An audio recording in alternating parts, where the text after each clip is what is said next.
warahmatullahi wabarakatuh. Halo teman-teman, perkenalkan nama saya Fatika Azzah Salsabila dari kelas T24F dengan NIM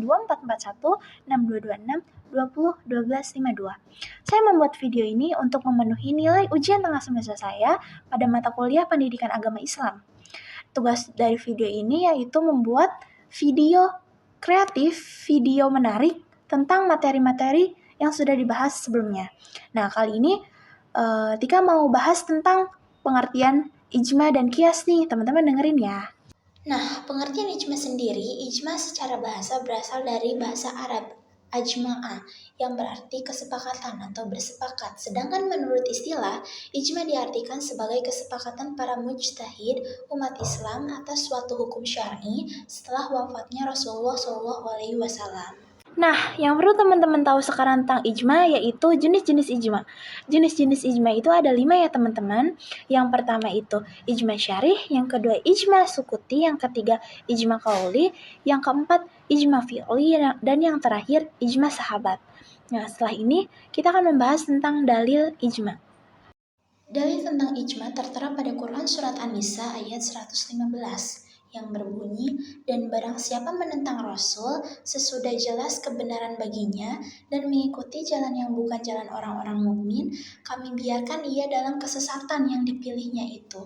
Kemudian saya akan melampirkan beberapa contoh ijma, yaitu kewajiban salat 5 waktu, keharaman zina, riba, minuman keras, kemudian kewajiban menunaikan zakat bagi yang mampu. Pasti di sini teman-teman banyak yang bertanya-tanya, apa sih kedudukan ijma dalam hukum Islam itu? Jadi teman-teman, ijma di dalam hukum Islam itu berkedudukan sebagai pelengkap ya, pelengkap dan hukum ketiga setelah Al-Quran dan hadis gitu.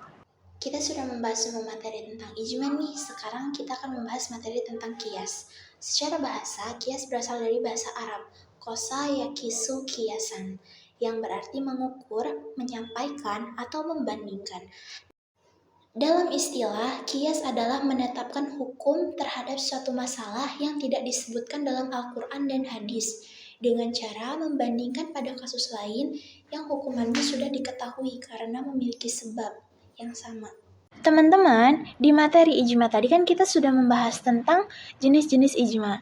Nah, sama halnya dengan kias, kias mempunyai beberapa jenis. Yang pertama yaitu kias jali, yang kedua kias kafi, yang ketiga kias aula, yang keempat kias musawi, dan yang terakhir kias adna.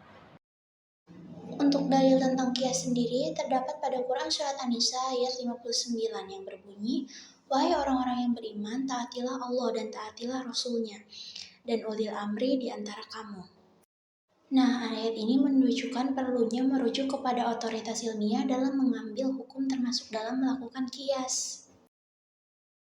Teman-teman, sebenarnya untuk contoh-contoh kias ini agak mirip dengan contoh ijma pada sebelumnya, yaitu pengharaman narkotika, kewajiban zakat profesi, dan hukum bunga bank.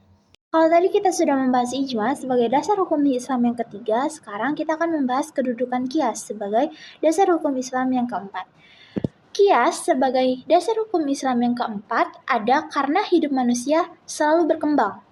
Maka dari itu, adanya kias yaitu untuk memungkinkan hukum Islam tetap relevan dan dinamis untuk menjawab berbagai problema yang ada dan muncul ke depannya.